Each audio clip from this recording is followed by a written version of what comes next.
Walid பின் ஐசார் ரஹ்மத்துல்லாஹி அலைஹி அவர்கள் கூறியதாவது, அப்துல்லாஹ் பின் மசூத் ரலியல்லாஹு அன்ஹு அவர்களின் இல்லத்தை சுட்டி காட்டியவாறு அபு அம்ர் அஷைபானி ரஹ்மத்துல்லாஹி அலைஹி அவர்கள், இதோ இந்த வீட்டுக்காரர் பின்வருமாறு எனக்கு தெரிவித்தார்கள் என்று கூறினார்கள்.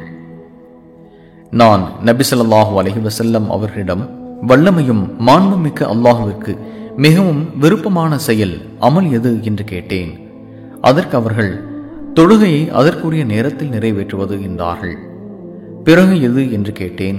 தாய் தந்தையருக்கு நன்மை செய்வது என்றார்கள். தொடர்ந்து நான் பிறகு எது என்றேன். அவர்கள், அல்லாஹ்வின் வழியில் அறப்போர் புரிவது என்று பதிலளித்தார்கள். இவற்றை மட்டுமே என்னிடம் நபி ஸல்லல்லாஹு அலைஹி வஸல்லம் அவர்கள் தெரிவித்தார்கள். இன்னும் அதிகமாக இது குறித்து நான் அவர்களிடம் கேட்டிருந்தால் எனக்கு இன்னும் நிறைய பதிலளித்திருப்பார்கள். சஹீஹுல் புகாரி 5970.